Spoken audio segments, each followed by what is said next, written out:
Pozdrav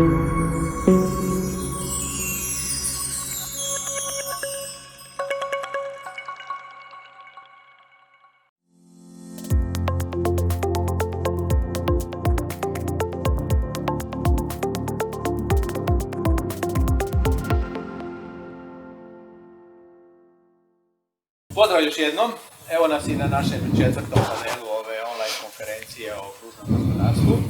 Naziv ovog panela je klima, energetika i ono što dolazi na kraju zaključci. Gosti u ovom panelu jesu izvanredna profesorica gospođa Sanja Kalambura, prodekanica za znanost i kvalitetu Veleučilište Velika Gorica. Dobrodošli. Izvanredna profesorica gospođa Ana Andabaka, katedra za makroekonomiju i gospodarski razvoj Ekonomskog fakulteta Sveučilišta u Zagrebu. Dobar dan. Diplomirani inženjer Mario Klobučar, direktor sektora za zelenu energiju i projekte sufinancirane sredstvima EU fondova i međunarodne projekte Hrvatske šume. Dobrodošli. I online je s nama, nadam se da je tu, gospođa Marija Šutina, direktorica udruge energetike HUP-a. Dobrodošli. Hvala, dobar dan. Ćemo odmah i krenuti, odmah u glavu. Energetika je jedan od ključnih čimbenika cirkularne ekonomije, podrazumijeva čistu energiju i brzi prelazak na zelenu i učinkovitu opskrbu. Koliko je europski Green Deal, zeleni plan, prisutan u planovima HUP-a provedbi u Hrvatskoj i oko toga? Pa evo, hvala vam. Dakle, u udruzi energetike podržavamo smjer Europske unije i nedavno objavljene povećane ciljeve za 2030. godinu. I u skladu sa Europskim zelenim planom te zbog većih ambicija u smanjenju emisija stakleničkih plinova do 2030. godine, mi smo se u energetici šalili i rekli da nas zapravo očekuje nekakav tsunami zakonodavnih izmjena, jer u 2021. revidirat će se između ostaloga i direktive o obnovljivim izvorima, o kvaliteti goriva, o energetskoj učinkovitosti i infrastrukturi za alternativna goriva. Sve to nakon što prođe europsku razinu morat će se spustiti u naše nacionalno zakonodavstvo, tako da ćemo do 2023. morati i to prenijeti. Udruga energetike... Oni su ključni tu. Tako je, mi ćemo sigurno dati svoj doprinos, mi smo izuzetno aktivni kako na europskoj razini, tako i na nacionalnoj razini. Nas u ovom cijelom procesu očekuje jako puno razgovora, usuglašavanje i razmatranje različitih opcija kako na najbolji način doprinijeti ostvarenju europskih zelenih ciljeva, a da ipak ta cijena, tranzicija ne bude previsoka i da u konačnici krajnji kupac koji plaća cijenu tog energenta je zaista može i platiti. Dakle, ciljevi po našim razmišljanjima trebaju biti ambiciozni, ali oni moraju biti i ostvarivi. Trebaju svakako uzeti u obzir i nekakvu tehnološku zrelost i raspoloživost tehnologija na tržištu. Primjerice, tu su nam bitni u narednom razdoblju, tu vidimo da će to biti naročito važno za nova goriva koja će se stavljati na tržište i za biogoriva. Mi smo, na primjer, preko naših partnerskih udruženja uključeni i pratimo i tijek raznih studija koje je pokrenula Europska komisija kako bi kreirala podloge za izmjene direktiva. Jedna od njih je studija koju je naručila DG Klima, a odnosi se na smanjenje emisija u prijevozu. Krajnji cilj svega toga je naravno evaluirati doprinos direktive o kvaliteti goriva kako bi se smanjili staklenički plinovi i razmotrile barijere koje nam stoje na tom putu. Dugoročno... Da, slušam. Će tu apsolutno i u svom biti ključni da se to provede i bitno je da u udruzi poslodavaca ste svjesni toga koji su sve zadaci pred vama. Gospođo Andabaka, vaš bih nešto pitao. Naime, u svom radu potencijali ograničenja primjene kružne ekonomije u kontekstu održivog razvoja Hrvatske, iščitao sam sve dok sam se pripremao, navodite Hrvatska mora prevladati ograničenja koje proizlaze iz nedovoljno usklađenog regulatornog okvira i politika za promicanje kružne ekonomije, nedostatne infrastrukture za povećanje korištenja vrijednih sekundarnih sirovina i smanjenje odlaganja otpada te nedovoljne informiranosti javnosti o prednostima kružne ekonomije održivog sustava gospodarenja otpadom. Sad, to je malo u kontradikciji sa nekim izjavama koje smo čuli. Kako stojimo sa tim? Pa na jedan dio su već panelisti prije mene odgovorili i ono što se toga tiče, mislim da Ja stojim pri onome što sam napisala, ali drago mi je da je ostvaren određeni napredak prema onome, odnosno da su određena ograničenja se počela svladavati. Tako da, što se tiče informiranosti, možemo vidjeti i uloge kućanstva, možemo vidjeti da zapravo kućanstva imaju poticaj i žele sudjelovati u tom procesu, da oni u sve većoj mjeri razvrstavaju otpad, da evo projekt, malo prije ste čuli, vezano uz kućne kompostane, da također je zaživio u određenim lokalnim jedinicama, tako da mislim što se tiče njihove razine svijesti, da se oni u tom smislu razvrstavanja otpada uključuju aktivno, a s druge strane kućanstva možemo gledati i kao potrošače. Potrošači zapravo trebaju donositi informirane odluke o tome prema kakvim proizvodima trebaju usmjeriti svoju potrošnju. Znači tu je sad ova priča da treba poticati održive proizvode, odnosno proizvode koji imaju manji ekološki otisak, proizvode koji imaju dugi vijek trajanja, koji se mogu ponovno upotrebljavati. Čuli ste znači za ovaj primjer sa plastikom koji se zaista može jako dugo upotrebljavati, a onda se može reciklirati, znači ponovno koristiti i u principu na taj način kućanstva mogu značajno doprinijeti nekakvom razvoju tržišta zelenih i održivih proizvoda. To je apsolutno točno. I to bi odmah šlagvort za vas, da vas priupitam. Mikroplastika je veliki problem današnjice. A mora i oceani su zagušeni plastikom, naročito mikroplastikom. I vi sudjelujete u jednom međunarodnom projektu koji se zove Zelena optika, sviđa mi se to ime, koji iz akademskog okruženja uspješno zaživio u praksi u Hrvatskoj i Portugalu. Da. Sviđa mi se to u Portugalu. I jedinstven je primjer kružnog gospodarstva i sprječavanja onečišćenja okoliša mikroplastikom iz specifičnog izvora koji predstavljaju kontaktne leće i naočale izrađene od polimera. Mislim da mnogi od nas su zainteresirani kako se može ekološki pristupiti tim polimerima.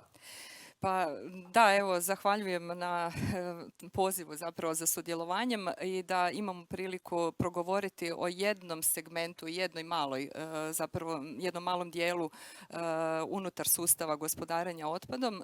Naime, prepoznati određene kategorije otpada i kategorije otpada koje je vrlo lako i moguće reciklirati ponovo je, ja mislim, jako dobar plus, odnosno početak za rješavanje cijelog tog sustava. Upravo ovakvi mali segmenti su ključni za okoliš i za prirodu, jer oni jako mogu onečistiti. Upravo to što se događa se kada vi zapravo imate nešto što je izuzetno malom veličinom, kao što je recimo jedna kontaktna leća, na kraju krajeva uopće ne razmišljate što radite sa njom. Na temelju naših istraživanja koje smo proveli, a ta istraživanja smo radili na Veleučilištu Velika Gorica, zajedno sa fakultetom u Portugalu, pa je onda to zajednička ta suradnja, došlo se do zaključka da zapravo jako puno ljudi, kako u svijetu, tako i u Hrvatskoj, je korisnik upravo kontaktnih leća. I godišnje, kada biste zbrojili količinu u nekakvom prosjeku, to je skoro 50 tona tako malih sitnih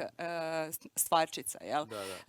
Porazan podatak je da kroz naše istraživanje se reklo, odnosno došli smo do rezultata, da apsolutno gospodarimo s tim na neprihvatljiv način. Dakle, taj polimer završava ili u otpadnim vodama, dakle bacamo ga u WC ili ga u toalet, ili završava u komunalnom otpadu. U oba slučaja on vrlo brzo, zapravo s obzirom da je vrlo tanak, prelazi u mikroplastiku. I to je samo jedan stream, odnosno jedan dio otpada o kome možda nismo razmišljali prije. Naravno da smo u to onda uključili i naočali svu onu opremu koja se koristi prilikom, zapravo kao korisnik je kontaktnih leća i onoga ko treba, pomagalo za vid. Vidjeli smo da će to samo rast u budućnosti, jer brojke koje govore o tome da u svijetu zapravo skoro 1 milijardu ljudi ima potrebe nositi nekako pomagalo vida, može govoriti o tome koliko ćemo na kraju imati takvih vrsta otpada. To je dobar primjer očuvanja prirode i skrbi da ju ne zagadimo. To mi je odmah došlo ono zeleno je zdravo za oči, što me vodi do šuma. Hrvatska je jedna od najšumovitijih europskih država s oko 90% prirodnih šuma, što je doista fantastičan podatak. Šume su naše ekološko blago, jedan od temeljaca održivosti klime. Vidimo koliko nam je klima uznemirena posljednjih godina i koliki problema imamo s tim. i koliko je vrijedan resurs su te šume. I zato je gospodarenje šumskom biomasom izuzetno važno u toj našoj brizi za klimu i za održivi razvoj, kako sa državnim šumama, tako i sa privatnim šumama u sektoru. I dajte nam recite kako sa tim šumama, kad smo već toliko bogati njima, kako stojimo sa skrbi za šume u Hrvatskoj. Hvala lijepo na pitanju. Prvo zahvaljujem se na pozivu i mogućnosti da meni osobno i Hrvatskim šumama da prezentiramo na nekakve aktivnosti u dijelu ovoga kružnog biogospodarstva kojim su i Hrvatske šume smatramo jedan od ključnih dionika. Vezano uz ovo što ste naveli, to su doista sve činjenice. Činjenica je da je 50% kopnene površine Hrvatske prekriveno šumom. Činjenica je da je u Hrvatskoj obrnut trend od svjetskih trendova. Naime, prema Eurostatovom izvješću od 1990. do sada se površina pod šumama u Hrvatskoj povećala za 17%. Vidimo i čujemo gotovo svakodnevno koliko i se smanjuje ta površina u drugim. Naročito onim kritičnim, Brazil, Sibir. Evo, mi stvarno imamo kvalitetnu situaciju u Hrvatskoj po pitanju šuma i šumovitosti. Kad govorimo o prirodnosti, doista osobitost hrvatskih šuma je da su preko 95% površina one prirodne provenijencije.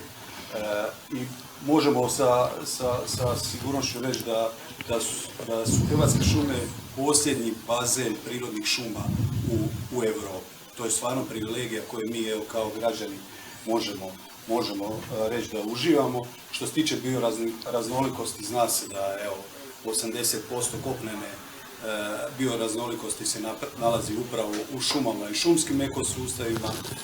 Činjenica je da su hrvatske šume tu imaju značajnu ulogu, da je više od 35% površine šuma uključene su u Natura 2000 ekološku mrežu, vezano uz onaj segment ublažavanja klimatskih promjena bez ikakve lažne skromnosti. Možemo reći da su tu šume doista dionik bez kojeg se ne mogu ostvariti nikakvi ciljevi u klimatskom ili u energetskom smislu koji su sada na snazi. Hoće ostati takve? Ostaće sigurno, a da je tome tako, i ova multifunkcionalnost jamči se sa 2,5 stoljeća organiziranog, stručnog i sustavnog rada i gospodarenja i pogotovo u onom kontekstu održivosti. To je super. Gospodarenja je premisa apsolutno u hrvatskim šumama i ono što je ključno je izvrsnost ljudi koji gospodare tim šumama, a tu možemo reći da imamo šumarski fakultet koji je jedna od najstarijih sastavnica. Ja sam česti gost vaših šuma, moram reći, ja i moji psi, mi redovito idemo u šume. Da bi se održala sva ta održivost i prelazak na nove načine i organizacije poslovanja košta. Gospođo Šutina, iz vaše branše, iz udruge poslodavaca, koliko država pomaže i stimulira takve procese koji nisu jeftini, koji koštaju? Svaki prelazak na nešto novo košta. Jasno, da. Dakle, energetski sektor, svi smo svjesni, zadnjih godina je izložen izuzetno velikim promjenama radi zaštite klime, poboljšanja energetske učinkovitosti, prelaska na obnovljive izvore. U ovoj godini imamo i novu komponentu, a to je pandemija COVID-19 koja je zapravo samo još pojačala pritiske. Iz tog razloga je izvjesno da je i jako puno projekata koji jesu bili pripremljeni trenutno stavljeno u nekakav stand-by stanje i sigurno će se evaluirati i pogledati njihova isplativost. Zbog toga mi i jesmo već i komunicirali vladi, a i ponavljamo cijelo vrijeme da je izuzetno važno da se osigura povoljno financiranje i sufinanciranje tih zelenih projekata da bi se oni u konačnici realizirali, što nam je svima zajednički cilj. Zato nam je i bitno da nas se uključi u procese programiranja.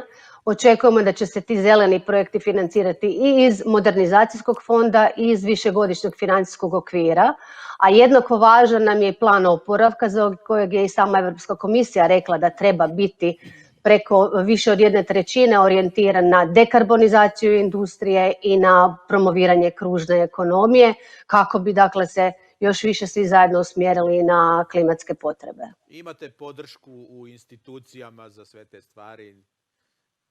Mi imamo izuzetno dobru suradnju sa bivšim Ministarstvom energetike, Upravom za energetiku. Danas je to dakle Ministarstvo gospodarstva i održivog razvoja. Evo, imamo kontinuitet tih nekakvih odnosa, te očekujemo da će i u narednom razdoblju, koje će biti za sve nas izuzetno zahtjevno, da ćemo jedni drugima biti podrška.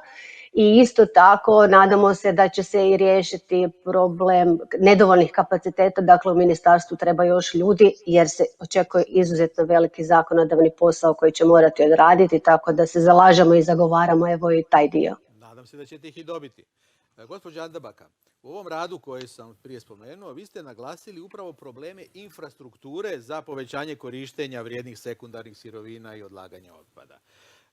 Sad, u čemu je problem sa tom infrastrukturom? Jesu li to financije, slaba organizacija, nevoljkost primjene koji to rade ili nešto treće? Ili sve zajedno?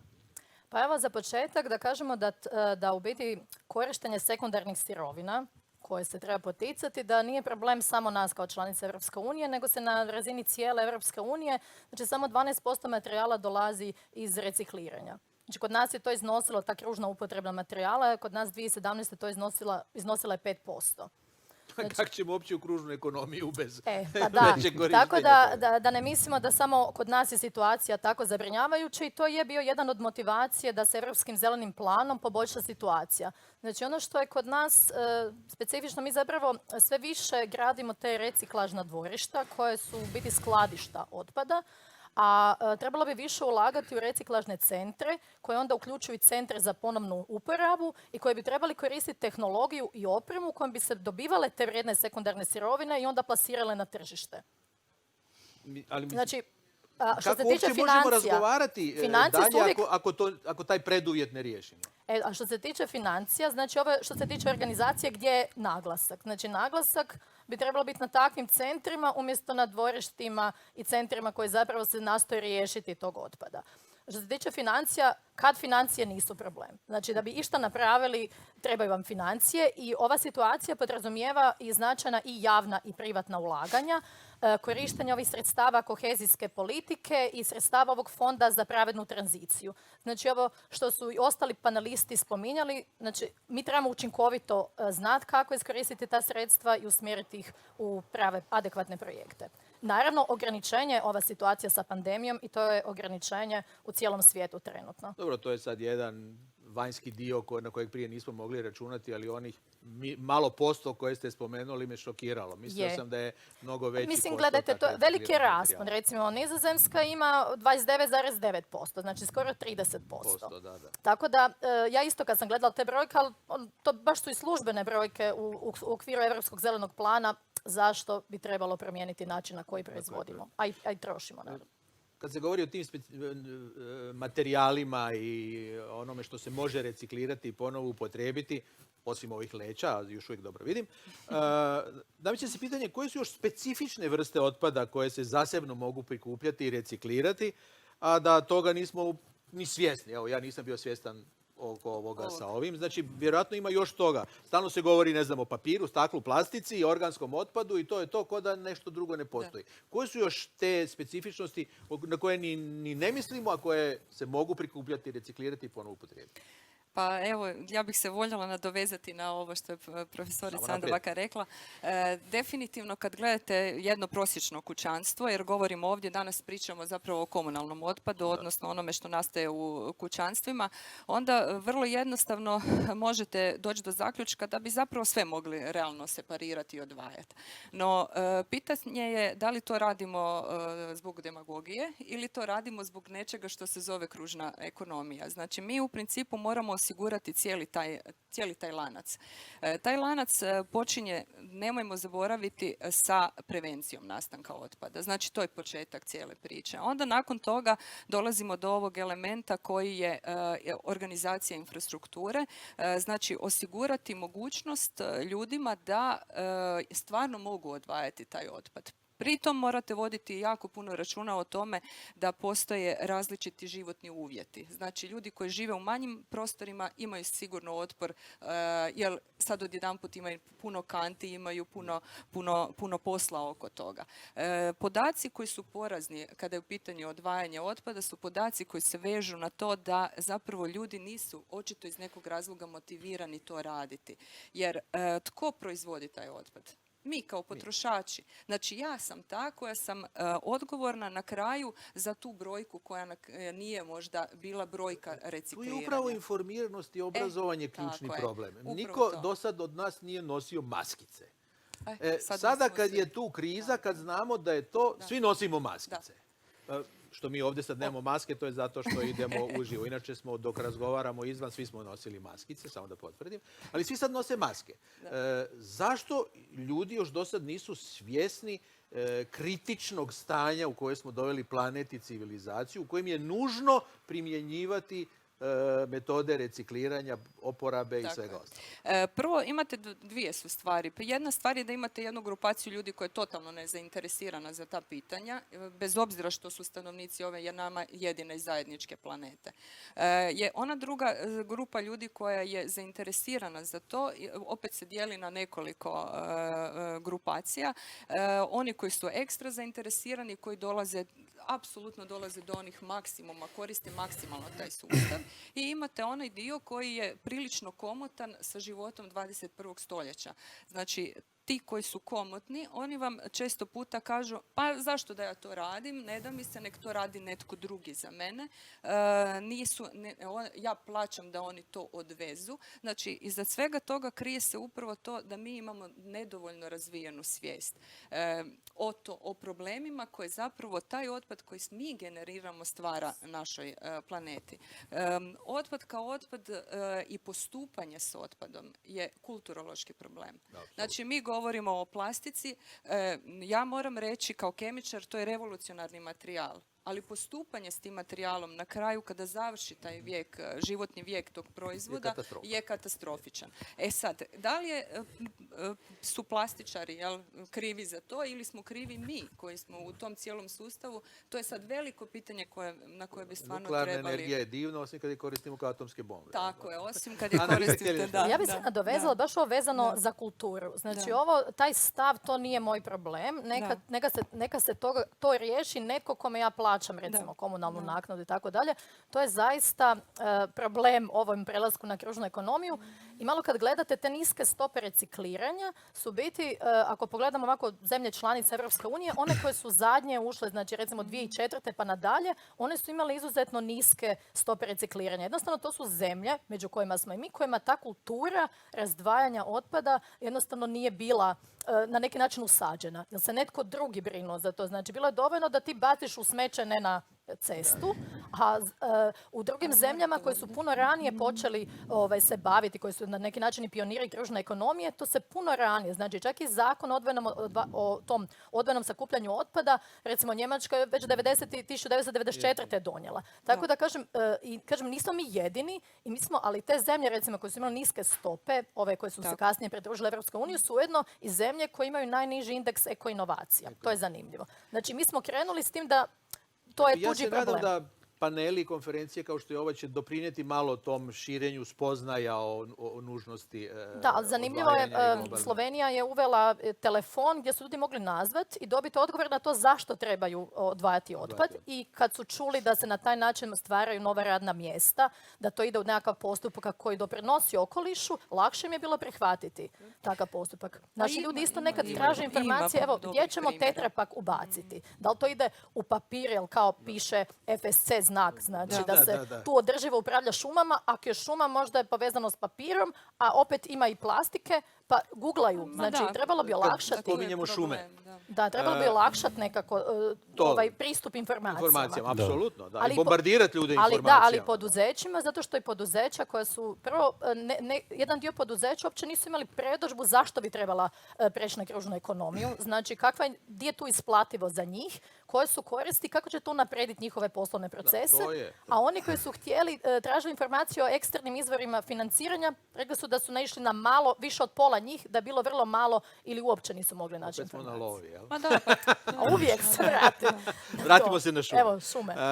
Hrvatska ima kvalitetne šume, to smo konstatirali, prirodne Bez daljnjega, šume, da. i čijim potrajnim gospodarenjem nastaje značajna količina šumske biomase za mehaničku preradu i termičku uporabu, a koja se velikim dijelom izvozi iz Republike Hrvatske, znači taj resurs izvozimo. Kad znamo da je Hrvatska visoko energetski ovisna zemlja koja uvozi oko 50% potrebne energije, može li se i kako tu šumsku biomasu uključiti i koliko je to ekološki čistije onda? Je, opet činjenice, kažemo, ovo što ste naveli doista stoji. Hrvatska je visoko energetski uvozna, ovisna zemlja. Više od 50% svoje energije mi i dalje uvozimo. Dominantno govorimo o fosilnoj energiji. Činjenica je, kad govorimo o sustavima grijanja, da se i dalje više od 2/3 objekata, znači zgrada koje su u vlasništvu središnje i lokalne i regionalne samouprave, i dalje grije na fosilna goriva. Jednako je tako je činjenica da Hrvatske šume i privatni šumoposjednici gospodare na održiv način i da ostaje dovoljno šumske biomase koja se koristi, evo, između ostaloga i za proizvodnju drvnog pelete. Pa evo, Hrvatska može se pohvaliti da je 1,5% proizvodnje drvnog peleta na svjetskoj razini je upravo nastane u Hrvatskoj.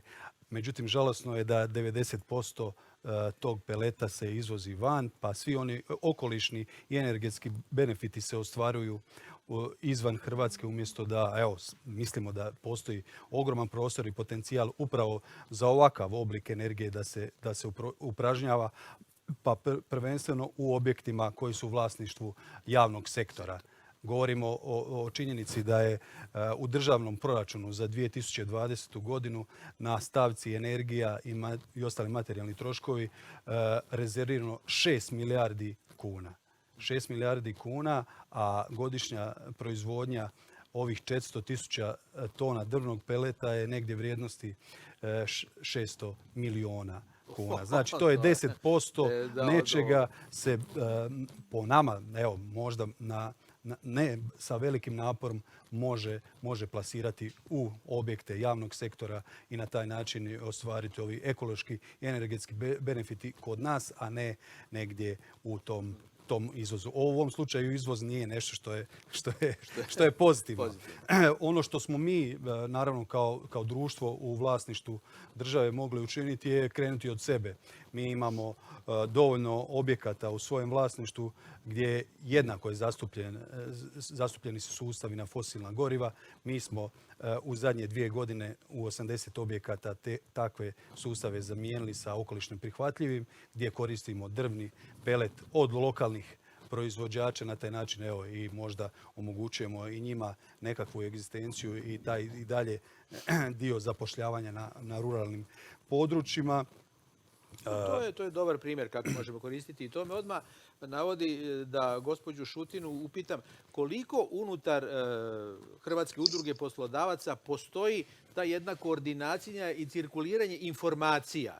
Recimo, sigurno veliki dio poslodavaca ima nekakve energetske, ne sigurno, nego imaju velike energetske potrebe. Koliko se radi na tome da se upoznaju sa svim mogućnostima korištenja olakšica, benefita upravo iz Hrvatske, da smanjimo taj naš otisak.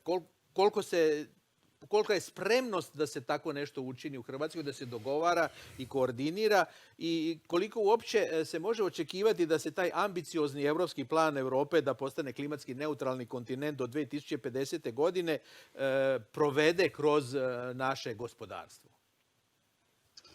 Da, pa mislim spremnost je tu i naši članovi, osim što konkretno surađujemo i u okviru udruge energetike, povezani su i s obzirom na nekakav svoj energetski intenzitet. Primjerice, unazad 3 godine imali smo jednu inicijativu koja je ove godine urodila i plodom, gdje je za energetski intenzivne potrošače energije uvedena smanjena naknada koju moraju plaćati kad kupuju električnu energiju. Sa druge strane, to je i u skladu sa europskim smjernicama jer se gleda da se i taj razvitak i prelazak na zeleno treba ravnomjerno rasporediti i da zaista oni koji su veliki potrošači, a ne mogu preći na neke druge energente, da ne plate previsoku cijenu, odnosno da ne utječe na njihovu konkurentnost. Ono što sam zapravo ja htjela reći, ako pričamo o samom energetskoj zelenoj tranziciji i zelenom europskom planu, onda je izuzetno bitno da mi imamo usklađene i naše zakone i našu regulativu i isto tako da izgradimo i to nekako povjerenje. U energetici su projekti se rade na dugi rok i izuzetno nam je bitna ta neka kontinuitet i procedura i pravila kako bi u konačnici ti neki projekti i zaživjeli i po istim uvjetima po kojima su započeli u konačnici se i komercijalizirali. To povjerenje naravno bitno je proširiti i na sve ostale dionike, od državne suradnje sa državnom upravom, sa civilnim sektorom, sa znanstvenim institucijama i među svim poslodavcima u energetskom sektoru kako bismo zapravo stvorili i realizirali ta ulaganja u zelene projekte i ukupno gledali i ostvarili održivost poslovanja energetskog sektora.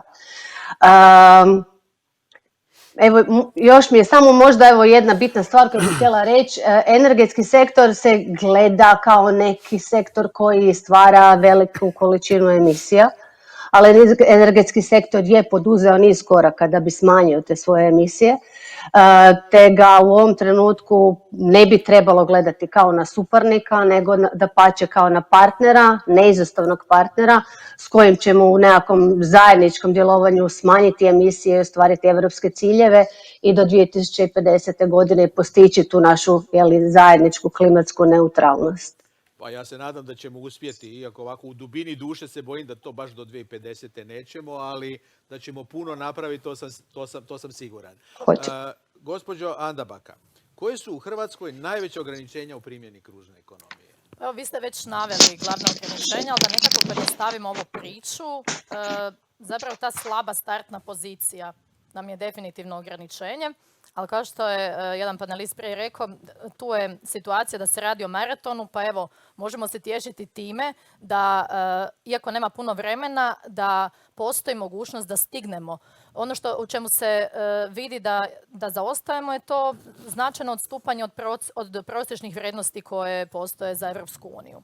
Tako je, recimo, ako gledamo recikliranje komunalnog otpada, znači mi preko 20% bodova zaostajemo za prosjekom Evropske unije. Znači mi to moramo stići. Mi smo sada sa 25% u odnosu na 2018. 2019. se ta stopa podigla na 30%. Ali ono što je zanimljivo, da zapravo taj komunalni otpad, puno se o njemu pričalo, on čini samo 10% ukupnog otpada, ali je jako kompleksan i u biti gospodarenje komunalnim otpadom u biti pouzdano upućuje na nekakvu sliku i na kvalitetu općenito gospodarenja otpadom u nekoj zemlji.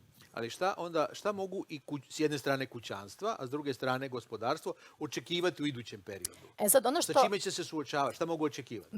Mi se u biti ovdje što možemo očekivati? Mi se nekako nadamo, jer svi želimo taj prijelaz na tranziciju, ali da bi onako što točno možemo očekivati, to bi bilo lijepo da postoji jedan plan ili program prijelaza na kružno gospodarstvo, što neke članice naravno imaju, i da onda da tu vidimo kakav je plan, znači kako je vlada zamislila da će ta tranzicija teći. No što je meni zanimljivo, da u nacionalnoj razvojnoj strategiji do 2030. godine među tim relevantnim glavnim aktima koji se predviđaju da će se donijeti nije uvršten plan tranzicije na kružno gospodarstvo.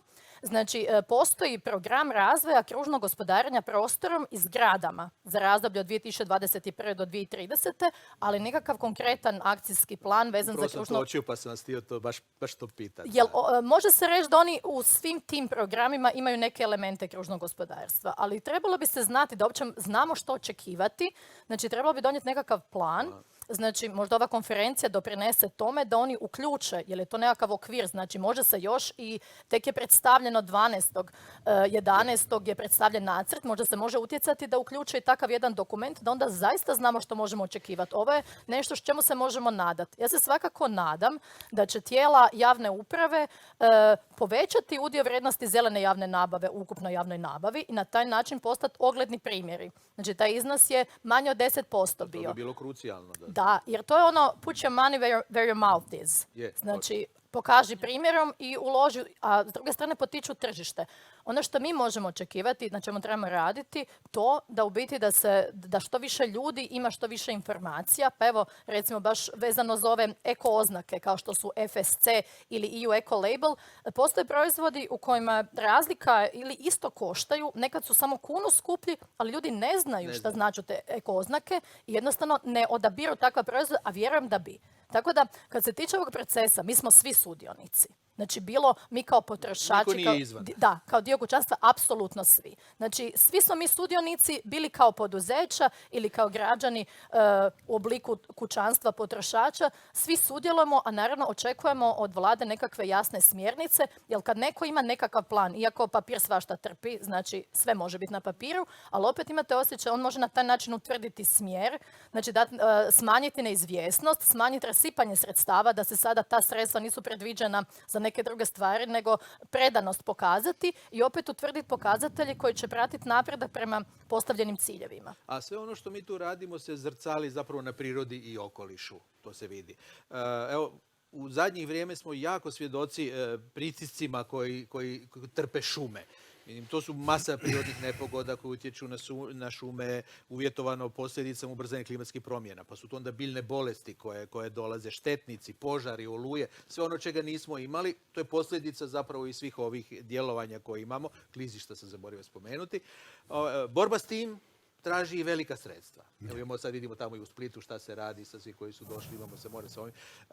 Može li Hrvatska sama se boriti protiv tih utjecaja koji dolaze na šume i na druge dijelove prirodnog okoliša i koliko se u tome možemo onda osloniti na EU ili uzdaje se u svoje kljuze?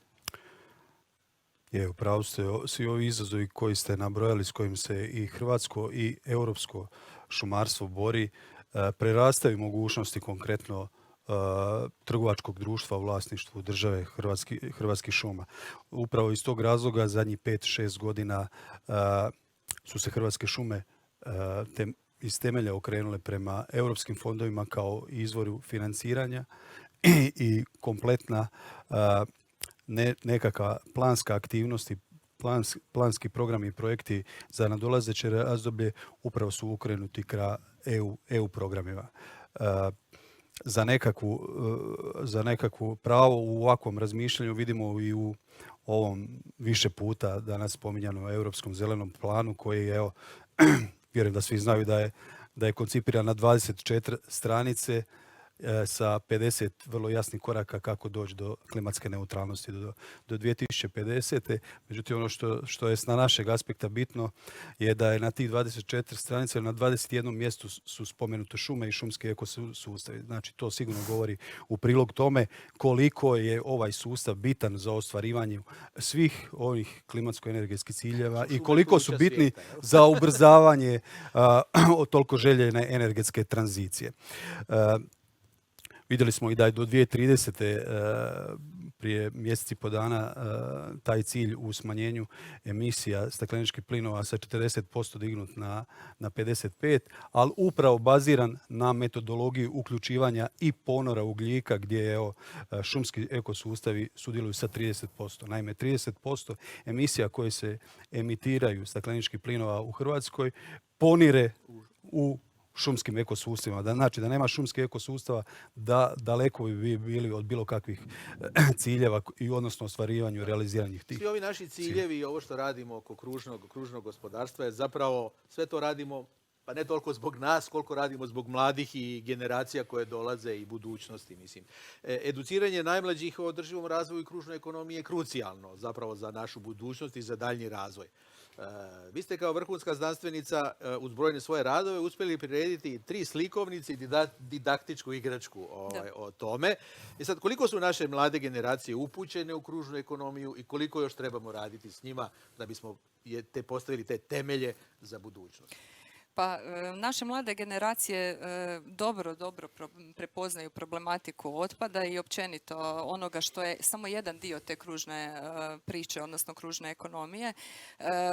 Vole sudjelovati u tome i vole sudjelovati u bilo kom obliku aktivnosti koje na neki način pokazuju i educiraju ih zapravo za onaj dio koji se odnosi na ponovnu upotrebu materijala. Pa bi se onda nadovezala i na kolegicu Andabaku u kontekstu izgradnje cjelokupnog sustava gospodarenja otpadom, reciklažnih dvorišta i svega onoga što nam nudi mogućnost odvajanja otpada, da na neki način zapravo se krene ta cijela priča razvijati u kontekstu i ponovne upotrebe stvari.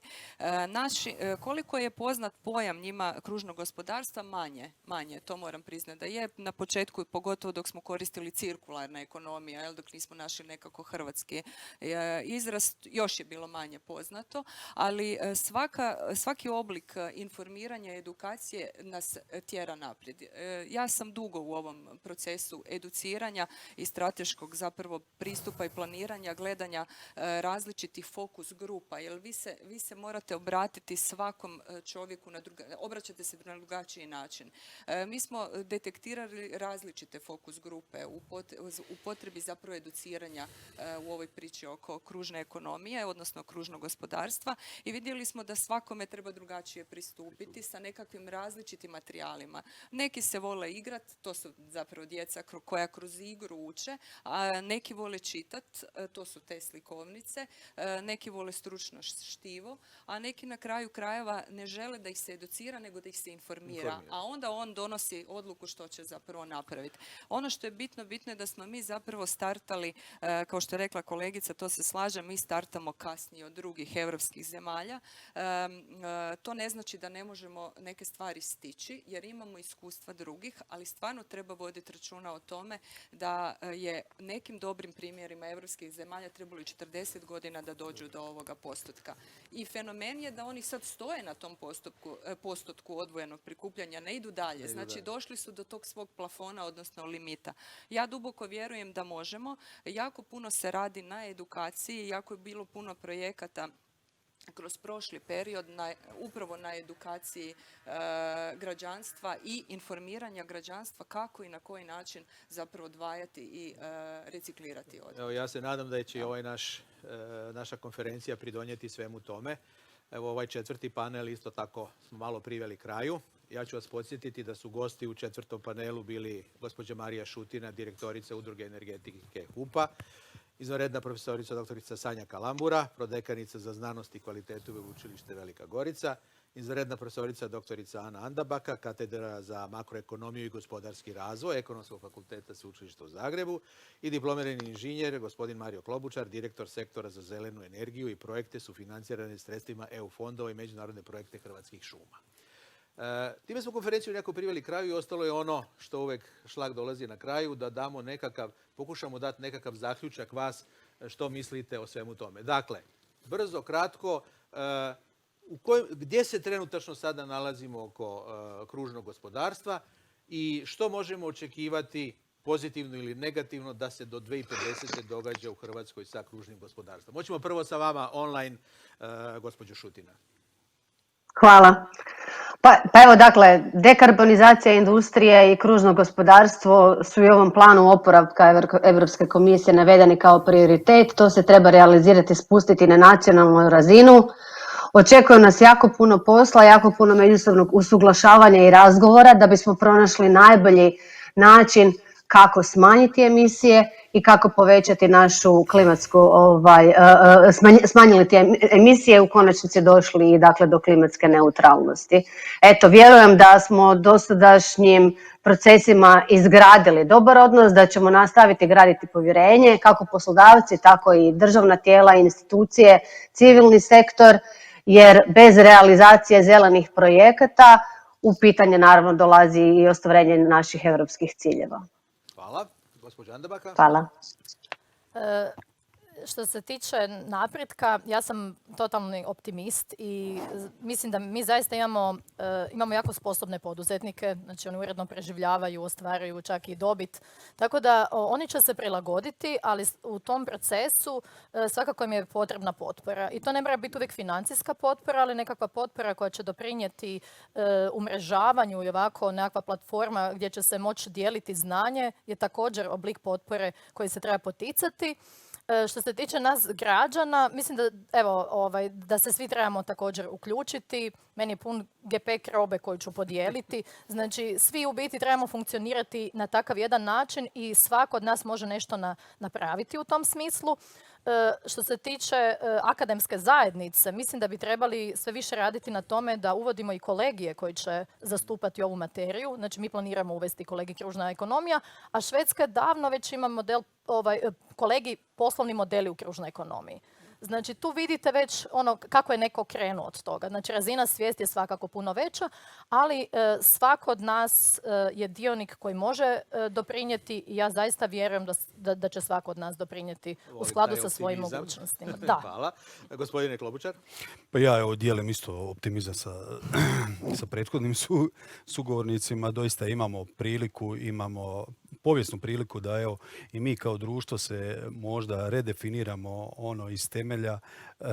Ova zelena tranzicija nam daje i određene financijske podloge kroz EU fondove, kroz višegodišnji financijski okvir, kroz ovaj novi mehanizam za oporavak, otpornost. Na nama je samo da radimo i na neki način budemo fokusirani svi skupa i bitna je ta međusektorska suradnja da funkcionira i da građane koji su ključni u toj nekoj energetskoj tranziciji i kvaliteti te energetske tranzicije, da njih pridobijemo i uključimo u ovaj cijeli postupak. Hvala. I gospođo Kalambura? Pa evo, ja sam isto također klasa optimist inače u životu, pa onda je u ovoj problematici. Tako da bih samo voljela zapravo nadodati i reći da na kraju krajeva ne treba zaboraviti učinke sinergije. A sinergijski pristup rješavanju ovog problema nas može dovesti do ostvarenju ili približavanju ostvarenju zacrtanih vrlo visokih ciljeva. Morala bih još jednu stvar nadodati, a to je da ne treba zaboraviti da se često puta problemi rješavanja kada je u pitanju otpad vežu za često puta politička odlučivanja i političke odluke. I u tom kontekstu bih bila kao znanstvenik i kao stručnjak koji se bavi ovim područjem već 20 godina jako sretna da konačno maknemo političko odlučivanje iz problematike otpada. Pustimo institucije da rade svoj posao. I da jednostavno zapravo se shvati da taj problem otpada je problem koji nadilazi tu političku priču. I onda ćemo imati puno jednostavnije podloge za rješavanje i kontinuitete, jer ovdje je potreban kontinuitet koji brojimo 20-ak, 30-ak godina. Ništa se neće dogoditi preko noći. Potrebno nam je vrijeme. Ali još imamo 30 godina da obavimo što se mora obaviti. Ok, možemo krenuti već od jučer. Hvala vama. Evo, sa ovim zaključcima i zapravo klasom optimizma. Nisam očekivao da će naši zaključci biti toliko optimistični. Smo proaktivni. Da, proaktivni. Priveli smo kraju ovaj naš live streaming, našu uživo konferenciju o kružnom gospodarstvu. Mislim da je bilo dosta zanimljivo. Vjerujem da ste i vi doznali mnogo toga. Sve ovo o čemu smo sada razgovarali moći ćete i vidjeti poslije na našim platformama. Obavijestit ćemo vas točno i na YouTube-u i na našim stranicama o održivom razvoju, tako da ćete moći i koristiti to kao informaciju. Nije nam bila želja da sad ovdje riješimo probleme svijeta, ni Hrvatske. Bila nam je želja samo da naznačimo neke stvari, da naznačimo put kojim trebamo ići, da vidimo gdje se nalazimo u ovom trenutku, što nam treba činiti, u kojim sve segmentima smo jaki, u kojima smo slabi. Vidjeli smo i primjere dobre prakse, vidjeli smo i što trebaju činiti institucije, što nam kaže akademska zajednica. Ja sam uživao slušajući sve ovo što je bilo tu i moram reći da ova naša konferencija zapravo nema sad kraj, ovo je naš početak u kojem idemo dalje. Razgovarat ćemo i dalje, organizirat ćemo ovakve konferencije da vas informiramo što se i dalje radi na održivom razvoju, kamo idemo dalje i gdje smo fulali i gdje idemo. Jer 30 godina je pred nama, vjerujte mi, to je 3 sekunde do 12 da se nešto učini ako želimo da ovaj naš jedini planet preživi i da naša djeca dobro žive u budućnosti. Hvala vam što ste pratili ovu našu konferenciju uživo. Ja vidim brojke da je puno ljudi nas pratilo. Hvala vam još jednom i vidimo se na budućoj konferenciji o kružnom gospodarstvu Žutog okvira.